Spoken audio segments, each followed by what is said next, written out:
Coach Saban continuing to be on fire on the recruiting trail for this 2023 class. When you look at 16 verbal commitments, several of these are five-star young men. Several of these are in-state talents. Saban continuing to get the in-state guys to stay at home and commit to the Crimson Tide. So Coach Saban has got it going here. He's hitting a different gear with this 2023 class.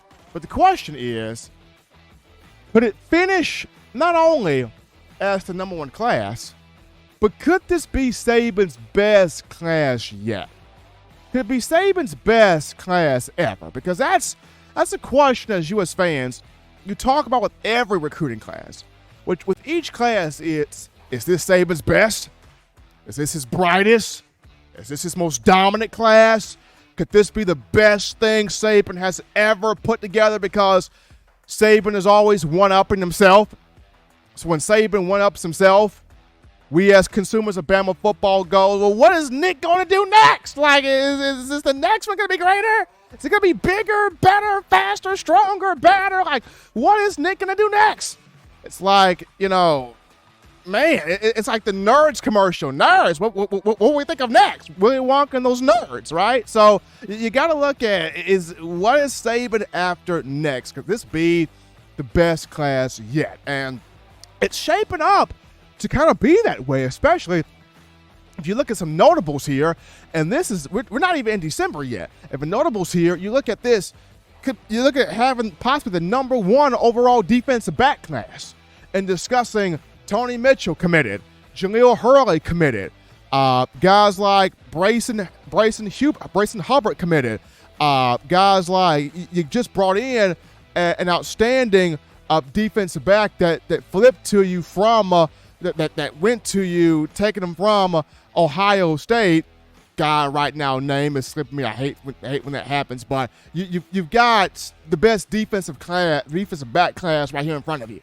I mean, number one, and you're still looking at, Mekhi Vickers, waiting on him to commit. You're still waiting on Kamani McLean, the number one overall defensive back in the entire class, waiting on him to commit. King of Downs, that's the name I was looking for. King of Downs recently committed. So you're looking at, and it's not even the early signing period yet, but you got the number one DB class right now.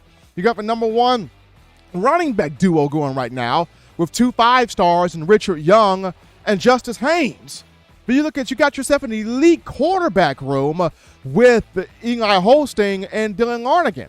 You got a very strong offensive line class. And you talk Wilkin Formby in here, Olas Alanine in here, Raquez McElderry in here. You can look at Miles McVay. He could be the next one coming in here. You got other offensive linemen that could make that commitment to the Crimson Tide pretty soon here. And then you got all of the in-state kids. Just so many in-state kids that have given that yes to Alabama in terms of McElderry, Wilkin Formby, Tony Mitchell, Jaleel Hurley.